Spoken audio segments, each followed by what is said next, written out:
Voltamos a apresentar Revista Justiça. E estamos de volta com a Revista Justiça e você pode nos acompanhar ao vivo também pelo YouTube Rádio e TV Justiça. Clique lá e nos acompanhe. Agora 10 horas e 14 minutos. Revista Justiça. Debate. O relatório preliminar do deputado federal Aguinaldo Ribeiro, relator da reforma tributária sobre o consumo, foi apresentado na última quinta-feira. E vamos conhecer os principais pontos com dois especialistas que já estão aqui nos estúdios da Rádio Justiça. Eu começo apresentando o Dr. Júlio Queiroz, doutor em Direito Econômico, Financeiro e Tributário pela USP, mestre em Direito Estado e Constituição pela UNB e doutor e mestre em Direito Tributário pela USP. Professor, seja bem-vindo, bom dia. Bom dia, Sérgio, muito obrigado. Bom dia, professor Lucas. Sempre bom estar aqui na Rádio Justiça para debater temas interessantes de direito tributário. E também autor de livros. Quantos livros, professor? Dr. Júlio, quantos livros lançados? Três livros. Três até agora. E também está conosco o professor e coordenador da rede de pesquisa do Observatório da Macrolitigância Fiscal, professor Lucas Bevilacqua. Seja bem-vindo, professor. Bom dia.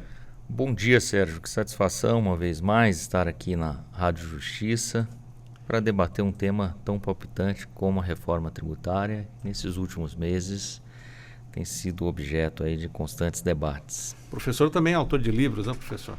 Sim, há alguns anos estamos debruçados sobre a alta litigiosidade em matéria tributária no âmbito da rede de pesquisa do Observatório da Macrolitigância Fiscal e produzindo obras individuais, coletivas em torno dessa temática.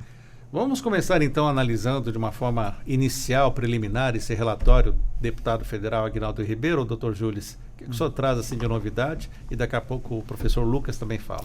Bem, é interessante, tem muitas novidades realmente no relatório, mas eu acho que, do ponto de vista geral, ele é alguma coisa entre a PEC 45 e a 110. Na entrevista que o deputado Aguinaldo Ribeiro deu, ele disse, olha, a gente escolheu um modelo de IVA dual, mais ou menos. Ele criou um IVA estadual e municipal, realmente, e ele criou uma contribuição social federal. Nesse ponto, parece um pouco uma PEC 110. Só que previu-se expressamente na Constituição que essas duas contribuições têm que ter os mesmos sujeitos passivos, os mesmos fatos geradores, as mesmas obrigações em termos de crédito. Então, na prática, você vai ter uma lei complementar que vai instituir esses dois tributos. E o que vai sobrar para os entes subnacionais é fixar as alíquotas desses tributos. Então, nesse ponto, já sai de perto da 110 e volta para 45. E se criou um chamado Conselho Federativo, formado pelos estados e pelos municípios, e esse Conselho Federativo ele vai estabelecer as obrigações acessórias, né, declarações e por aí vai. Então, eu diria que esse IVA ele é unitário do ponto de vista material, mas ele é dual do ponto de vista de obrigações acessórias. Então, por isso que eu falo que é algo entre a PEC 110 e a 45 e por isso ele está sendo objeto de discussão, digamos assim, de ambos os lados, né, dos mais federalistas e dos mais centralizadores. Professor, antes de explicar também as suas opiniões sobre esse relatório, explique para o nosso ouvinte o que é o IVA. É um imposto único? Sérgio, esse debate em busca de um IVA, ele é um debate que se arrasta no Brasil no mínimo há meio século. Que é o imposto de valor agregado, isso. É isso? O Brasil teve uma experiência inicial com a criação do ICM, Imposto de Circulação de Mercadorias, que assim foi concebido com uma pretensão de ser um imposto sobre valor agregado. No entanto, dada as inúmeras alterações assim promovidas, né, a Constituição de 88 representou a principal, na medida em que foi inserido na sua base de incidência também o setor de serviços, daí que veio a dar origem ao ICMS, e também algumas questões em torno da não cumulatividade, que terminaram por desnaturar o antigo ICM como um imposto sobre valor agregado. A doutrina, a jurisprudência brasileira muito divergiram se afinal o ICMS seria um IVA ou não. Para alguns, há muito havia deixado de ser um IVA, para outros seria um IVA à brasileira. A tributação sobre valor agregado, ela na experiência comparada tem uma tradição e um objetivo final, que é justamente a busca e a garantia da neutralidade tributária. É fato que o ICMS, sobretudo em função do conjunto de práticas da concessão indiscriminada de incentivos fiscais, desnaturou a neutralidade tributária, né? Daí que há, no mínimo, uma década, houve um clamor crescente pela instituição de um autêntico IVA no Brasil. Nós temos um diagnóstico comum, né, independentemente daqueles, como o professor Júlio colocou, mais federalistas, menos federalistas, né, que é a necessidade de um sistema tributário harmônico e que observe a neutralidade. No entanto, as propostas assim lançadas, seja através da PEC 45, da PEC 110, e eu me permito trazer aqui a PEC 46, que também está em trâmite no Senado Federal, elas destoam um pouco com relação aos prognósticos para o alcance da neutralidade tributária. O que nós temos hoje, né, a partir, sobretudo, da divulgação do relatório e do texto do substitutivo na última semana, do deputado Aguinaldo, é uma busca e, de certo modo, uma proposta, né, de alcance da neutralidade. Mas não há uma garantia que nós teremos, né, um sistema tributário neutro, eficaz e menos complexo. Né? De fato, houve alguns aprimoramentos, como colocados pelo professor Júlio, através dessa fusão da PEC 45, da PEC 110, mas nós ainda temos um longo caminho, né, para alcançarmos essa promessa, que é de neutralidade, de redução de litigiosidade, na medida em que vários dos pontos trazidos no texto remetem à lei complementar. Doutor Júlio, vamos explicar para o nosso ouvinte. A reforma tributária é feita lá na Câmara, no Senado, mas ela já prevê uma lei complementar e um prazo, então, para que essa lei complementar seja feita, seja elaborada? Isso. O sistema tributário, ele vai, como fala o professor Paulo de Barros, ele é feito por derivação. Né? Você tem a Constituição, que estabelece as bases tributárias, as premissas gerais, uma lei complementar que estabelece normas gerais e as leis ordinárias. Então, realmente, a sistemática é essa. Agora, particularmente numa reforma constitucional desse tamanho, quando você prevê uma lei complementar, isso é o que chama de legística de compromisso dilatório. Para você conseguir fazer uma reforma mais profunda, você deixa determinadas discussões um pouco mais para frente e dependentes de uma maioria menos qualificada. Né? A PEC depende de 3/5 em 2 turnos, a lei complementar, maioria absoluta.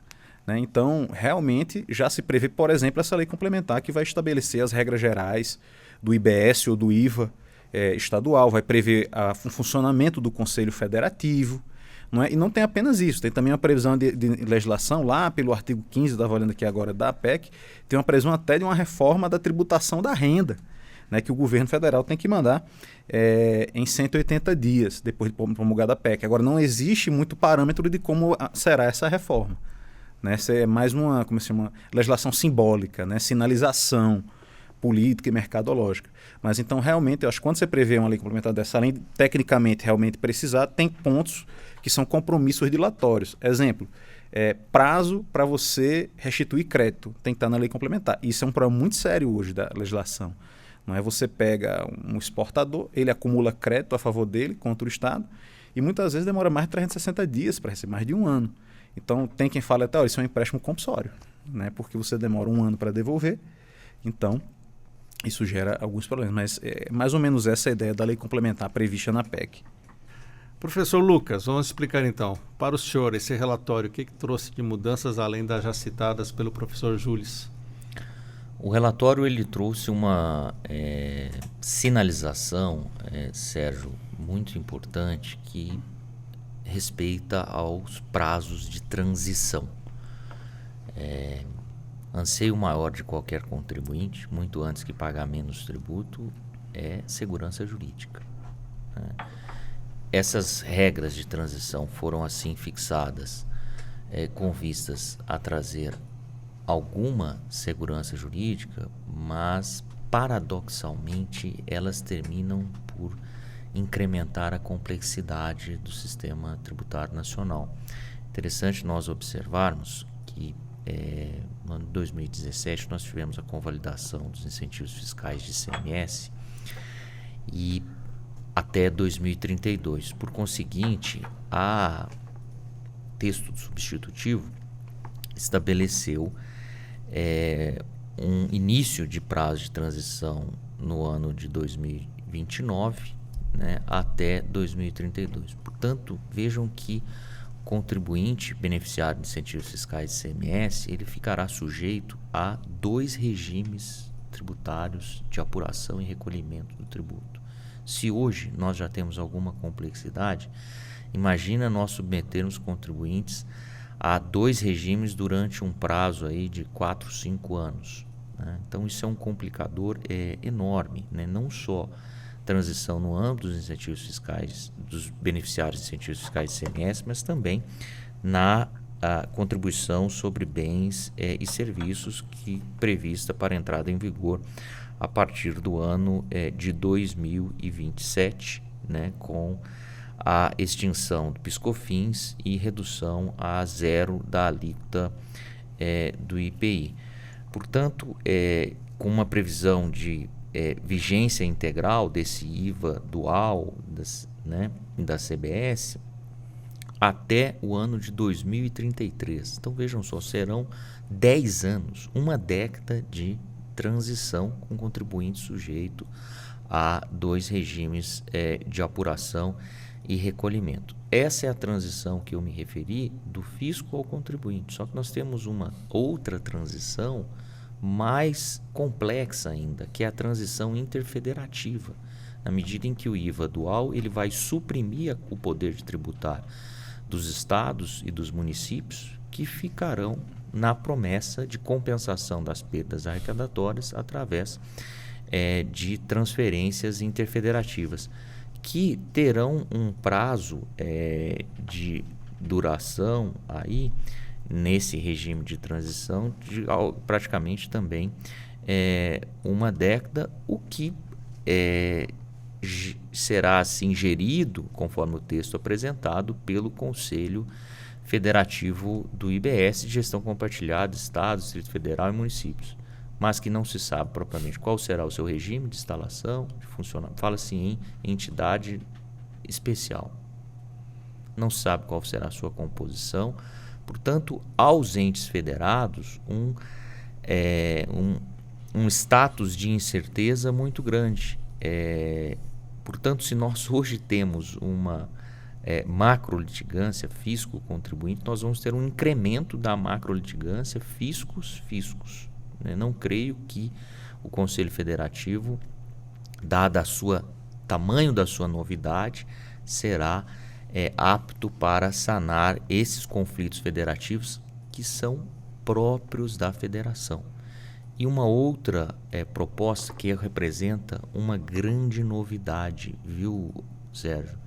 Que é uma alteração da própria regra de competência jurisdicional do Supremo Tribunal Federal para a resolução de conflitos federativos.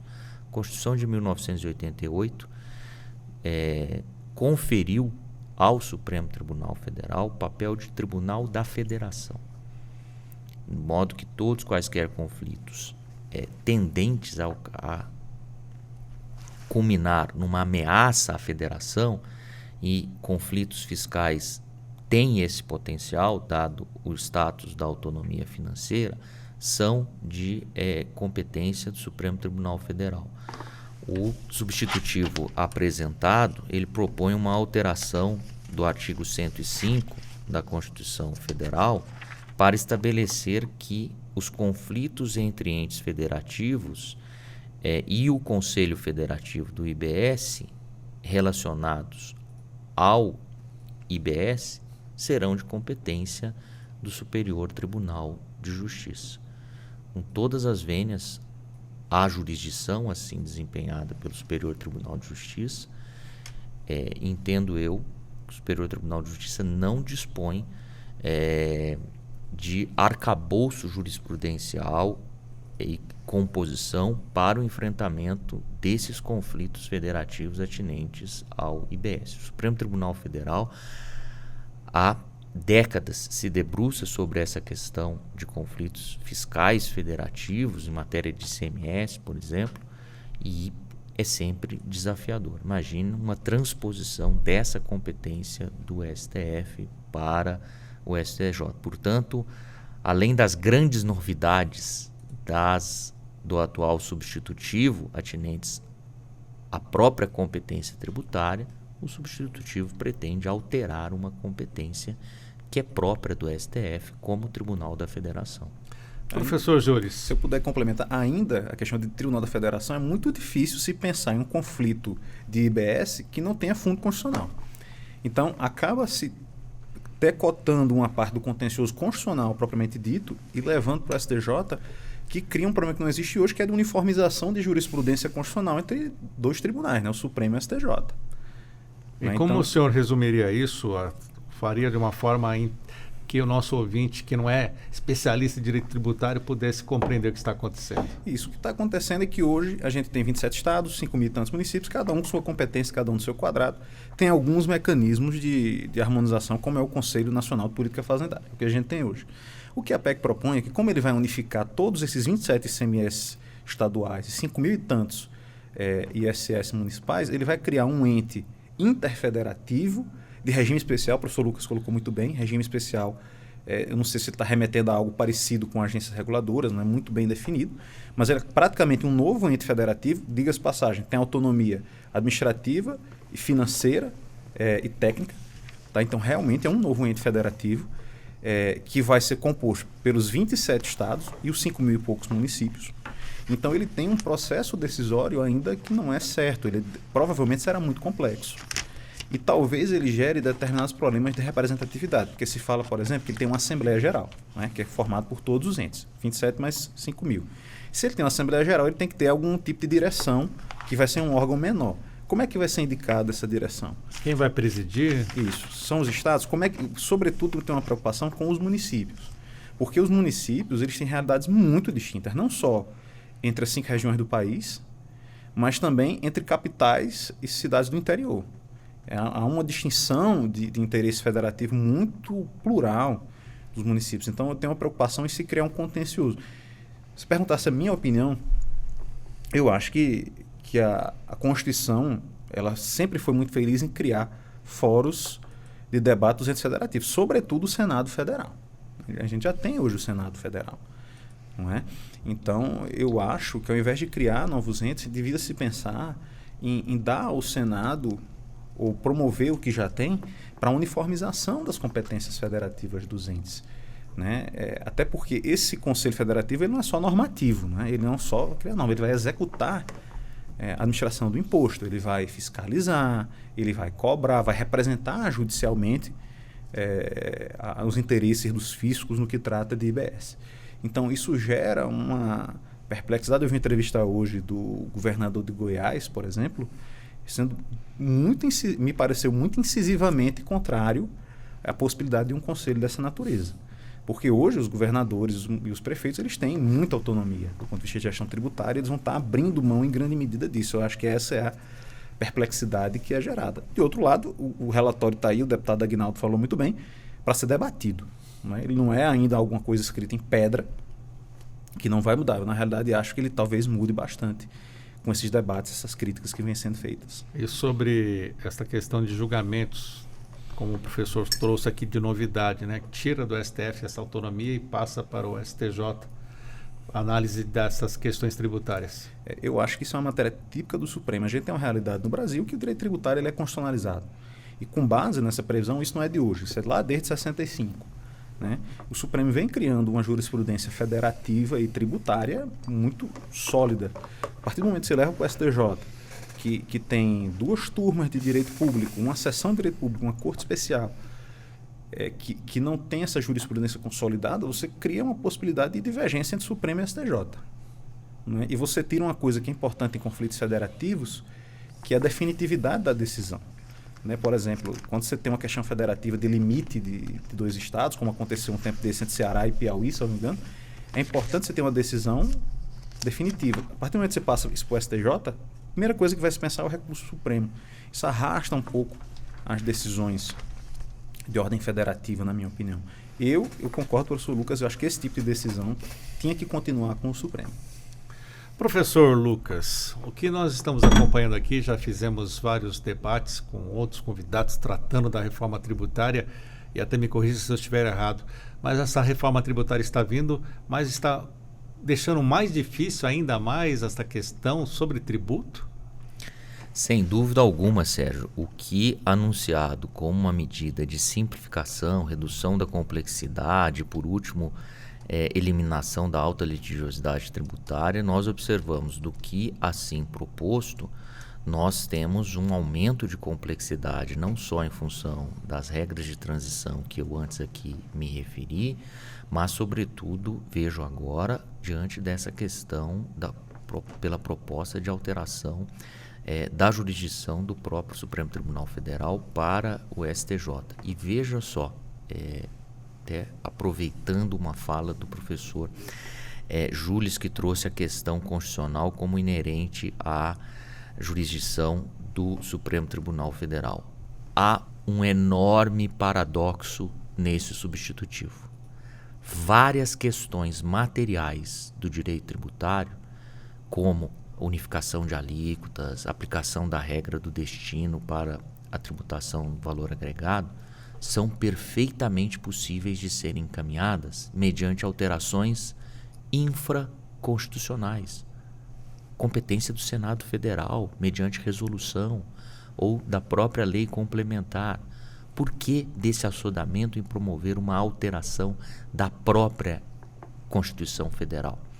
Seria mais proficiente promover-se uma alteração dessas questões materiais que são necessárias, autênticas, legítimas, mas de modo infraconstitucional. Explica para o nosso ouvinte o que é infraconstitucional, por favor, professor. Pego o principal exemplo, que é justamente a cobrança do ICMS no destino, né? A própria Constituição Federal de 1988 já estabelece como competência do Senado Federal, como colocado pelo professor Jules, Casa da Federação, a fixação de alíquotas mínimas e a cobrança no próprio destino nas operações interestaduais de ICMS. O que prometido na proposta, no substitutivo da emenda constitucional 45, mediante a alteração da Constituição, pode ser sanado mediante resolução, que é um ato infraconstitucional. Ou mesmo todas aquelas remissões trazidas pelo substitutivo da PEC 45, a lei complementar. Ora, para tanto, não é necessário um texto constitucional. A lei complementar em matéria tributária já tem essa competência, basta a vontade do legislador. E por que eu me refiro a todo esse paradoxo? Ora, soa paradoxal o próprio governo federal e os nossos legisladores pretenderem a fixação dessas alterações mediante alteração constitucional e, simultaneamente, estabelecerem que esses conflitos serão sanados pelo Superior Tribunal de Justiça, STJ, que é um tribunal que tem competência para julgar conflitos em matéria infraconstitucional. Ora, se é para colocar isso como matéria infraconstitucional, não é necessário uma proposta de emenda constitucional. Portanto, eu vejo que os itens trazidos nos substitutivos carecem ainda de algum bom ajuste, né? Sobretudo nesta questão federativa que o professor Júlio teve a pertinência de trazer o clamor dos governadores, né? Uma voz ativa que tem sido governador do estado de Goiás, Ronaldo Caiado, a trazer um fato, um modo um tanto enfático, que os estados não podem sobreviver de mesadas. E com razão, nós temos uma autonomia financeira constitucionalmente assegurada aos estados, que não se compensa exclusivamente através de promessas de transferências intergovernamentais. Você está acompanhando aqui pela Rádio Justiça e também pelo canal no YouTube Rádio e TV Justiça. Vá lá na opção Rádio ao Vivo. Este debate que estamos tendo sobre a reforma tributária, principalmente após a apresentação do relatório preliminar do deputado federal Aguinaldo Ribeiro. Professor Jules, questão dos serviços, né? O setor de serviços está preocupado também com essa reforma tributária e nesse relatório tivemos alguma mudança significativa? Isso. O drama que envolve o setor de serviços é que hoje, em tese, ele é subtributado. O que eu digo? Que o legislador lá em 65, ele resolveu, na verdade, uma tradição até do Brasil, a gente separar mercadoria e serviço, né, com competência tributária. O que não acontece na maioria da tributação do consumo. Daí que o tributo é IBS, né, Imposto sobre Bens e Serviços. E aí a gente tem serviços tributados, hoje, em regra, 5%, mercadorias lá 17%, 18%, 20%. Quando você unifica esses dois, você cria, realmente você tende a aumentar a alíquota incidente sobre serviços, com a preocupação de que, normalmente, em um tributo não cumulativo, os serviços têm poucos insumos a acreditar. Então, eles têm essa preocupação com a sobretributação. O que o relatório me parece ter enfrentado é ter previsto situações em que os serviços podem ter tributação favorecida, como é o caso de serviços de educação, de saúde, de transporte coletivo urbano e semiurbano, que são serviços que são mais sensíveis para o bolso do consumidor. Então, ele permite essa tributação a menor dessas áreas específicas da economia. Agora, eu também acho que tem que se discutir um tanto que realmente a gente tem um problema de balanço a respeito das cargas tributárias dos diferentes setores, né? A gente tem realmente um certo benefício do setor de serviços, em detrimento, por exemplo, da indústria. A gente tem um regime bem favorável também hoje para a agroindústria. Então, além desse conflito federativo que a gente tem batido, existe um conflito dentro do setor produtivo que tem que ser equacionado. Por isso esse debate da reforma tributária é tão complexo. Você tem que equacionar a relação fisco-contribuinte, a relação fisco-fisco, como o professor Lucas colocou, e a correlação contribuinte-contribuinte, tanto do ponto de vista do consumidor quanto do ponto de vista das empresas. Bem complicado, né, professor Lucas Bevilacqua? Tivemos aqui, por exemplo, o setor da educação participando com a gente. Eles estavam preocupados até com os programas, né, de bolsa de estudo. Como está hoje, de acordo então com esse relatório? Sérgio, muito pertinente a questão trazida com relação a um tratamento diferenciado conforme o setor econômico. O relatório e o próprio substitutivo assim prevê uma redução de 100% da alíquota do CBS para serviços de educação superior, né, aquelas entidades beneficiadas pelo ProUni. É interessante nós observarmos ao longo do próprio substitutivo o influxo de alguns interesses econômicos, né, legítimos, né? Quem assumiria algum discurso contra a educação, né, como fator de alavanca e promoção do desenvolvimento da população brasileira? Mas, simultaneamente, nós temos outros setores também estratégicos para o desenvolvimento nacional, né? A exemplo do próprio agronegócio, né? Que o substitutivo teve um bom senso de, assim, prever um tratamento diferenciado também aos produtos agropecuários, bem como aos insumos, mas que dista ainda um pouco da realidade do setor. Uma das exceções trazidas pelo substitutivo diz respeito a um teto de faturamento do produtor rural pessoa física de 2 milhões, que não sujeitaria aí a incidência do IBS e da CBS. O que pode parecer um favor fiscal, muito longe está a configurar isso. Que inicialmente nós imaginamos isso vai ajudar a agricultura familiar. Justamente, Sérgio, essa é uma preocupação, muito embora inserida no âmbito substitutivo, ainda muito tímida diante da realidade, né, da agricultura familiar brasileira, da própria composição da cesta básica, né, no qual a maioria dos produtos ali tem origem na agricultura familiar, né? Então, o substitutivo apresentado ele carece ainda de vários aperfeiçoamentos, sobretudo nessas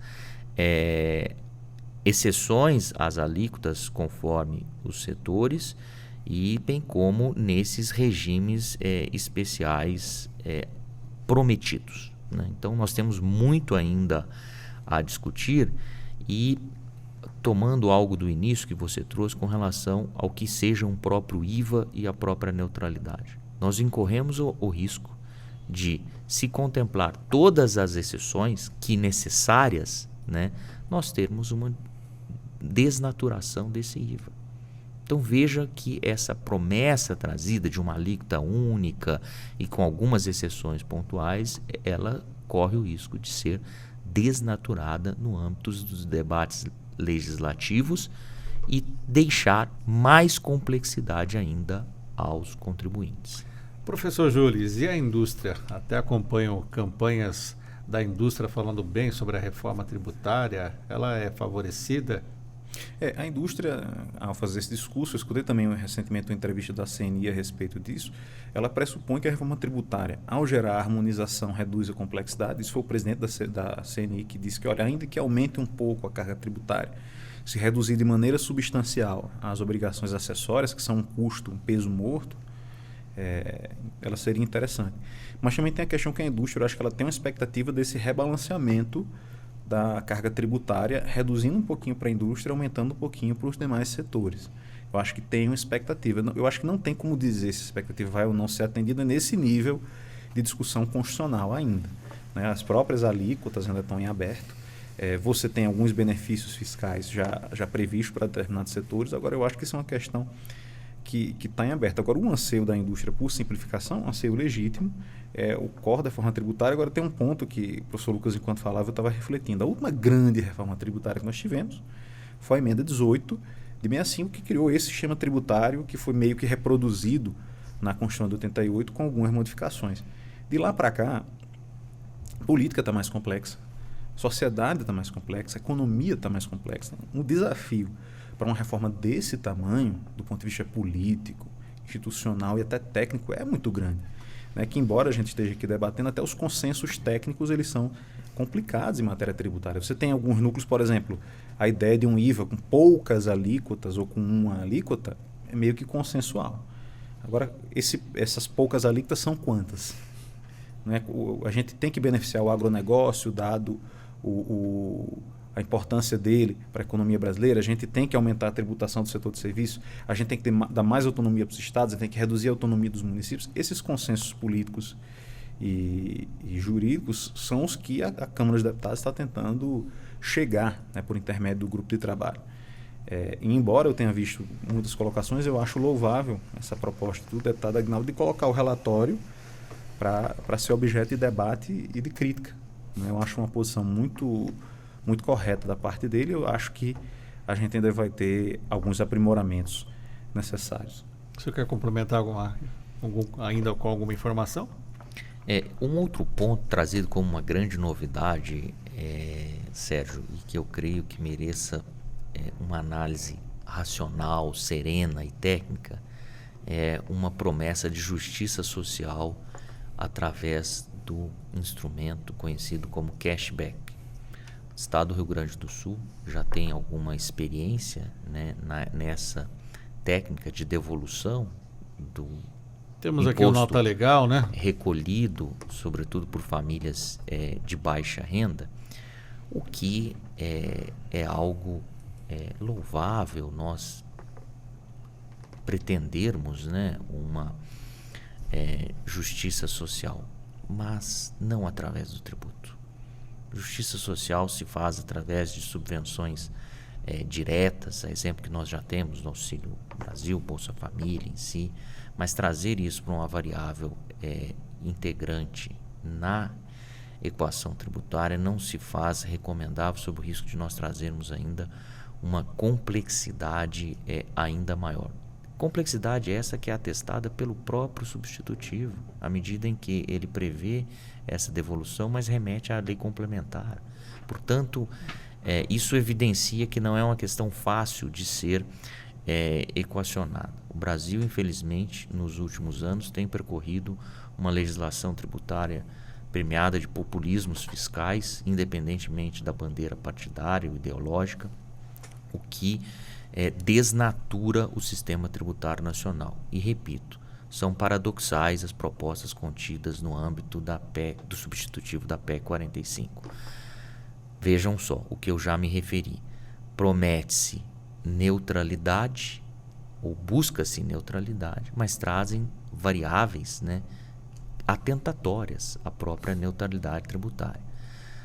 Demanda-se e reforma constitucional tributária, mas simultaneamente pretendem suprimir a jurisdição do Supremo Tribunal Federal como Tribunal da Federação, historicamente construído, tendo construído toda uma jurisprudência fiscal federativa. Portanto, nós devemos melhor refletir sobre esses paradoxos contidos no âmbito do substitutivo, representando o Congresso Nacional como casa legítima para tanto, e que anseio eu que venha a se permear de todos esses influxos de populismo fiscal na discussão de uma questão tão técnica como a reforma tributária.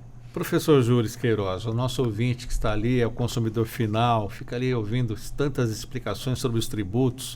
O que o senhor pode explicar para ele? Alguns defendem até que os produtos vão baixar de preço. Isso vai acontecer de fato? O que o senhor pode dizer para o nosso ouvinte, principalmente aquele que precisa dos serviços? Vai contratar um advogado, os honorários vão ficar mais caros, por exemplo? Eu acho que esse impacto, como a gente tem, o professor Lucas muito bem colocou, uma transição muito longa, então qualquer impacto que seja para o bem ou para o mal, ele não vai ser sentido de imediato, ao que me parece. Segundo lugar, eu acho que isso varia muito a depender do produto e do serviço. Por exemplo, tem uma tendência a se segurar um pouco o impacto disso nos setores de educação e saúde. Nos demais serviços, nem tanto que hoje eles já são também subtributados com relação aos próprios serviços. Outra coisa que o consumidor tem que atentar é o imposto seletivo. O que é o imposto seletivo? É criado também a possibilidade do imposto para a União, que vai incidir sobre bens e serviços que prejudiquem a saúde e o meio ambiente, externalidades negativas. Então eu posso ter um seletivo sobre combustível, posso ter um seletivo sobre refrigerante, combustível fóssil, posso ter um seletivo sobre refrigerante, sobre comidas ultraprocessadas. Inclusive, a professora Tatiana Psitelli publicou agora no Valor um artigo comentando isso, a necessidade de você sobretributar ultraprocessados e subtributar alimentos in natura. É igual aquela coisa também que falam, sobre o preço de um suco natural e um refrigerante. Exatamente. E até o que é o suco natural também, Porque se você for pegar alguns sucos de caixa que a gente tem, nem naturais eles são. Mas o ponto que eu quero chegar é que é imprevisível o impacto imediato que vai ter. O impacto pretendido é até talvez reduzir custos em virtude da redução de custos de conformidade, das obrigações acessórias. Agora, eu brinco sempre que eu falo com parlamentares que a legislação ela não é feita no vácuo. As pessoas reagem, as pessoas e as empresas reagem à legislação conforme ela vai ser implementada. E considerando também que a gente teoricamente vai ter uma reforma também sobre a tributação da renda, a gente está mudando muitas variáveis para saber qual vai ser o impacto. Grandes fortunas? Não, acho que vai ser no âmbito... Segundo a emenda, a proposta de emenda seria no âmbito do imposto de renda. Não é que na realidade, desde o governo passado, se debate primeiro uma reforma do consumo, depois uma reforma na tributação da renda, tabela do imposto de renda, tributação de lucros e dividendos. Essa medida provisória 1171, que tributa lucros no exterior. Então, acho que essa PEC quer sinalizar para uma reforma também do imposto de renda, mas essa reforma do imposto de renda no âmbito infraconstitucional, em 180 dias. E para o senhor, professor Lucas, consumidor final, como está acompanhando isso? E aproveito e anexo uma outra pergunta. E o microempresário, o que é optante pelo simples, como vai ficar a vida, além do consumidor, dessas pessoas, dos empresários pequenos? Sérgio, pergunta uma vez mais muito pertinente e revela a nossa preocupação última, Afinal, de todas essas discussões técnicas, o que vai restar a nós, cidadãos brasileiros, consumidores em si. Eu só tenho uma certeza de todas essas discussões de reforma tributária. Haverá, sim, aumento do ônus para o consumidor. a história das discussões de reforma tributária no Brasil sempre foi motivada pela necessidade de aumento da arrecadação, sobretudo pelo governo federal. Nós estamos vindo de crise pandêmica que inegavelmente afetaram as finanças públicas brasileiras, né? A necessidade de recomposição de finanças, basta ver o arcabouço fiscal recentemente aprovado no Senado Federal, que evidencia de modo muito nítido um buraco na necessidade de recomposição do cofre do erário federal. Portanto, eu não tenho dúvida que haverá um aumento do ônus fiscal para o contribuinte, e o que mais me preocupa, vou tomar a liberdade de resgatar uma pergunta que você realizou a propósito do setor de serviços. O setor de serviços, na carga tributária que lhe será imputada, imediatamente ele repassará esse ônus aos consumidores, né? Isso traz uma repercussão econômica muito grande, que é a própria inflação.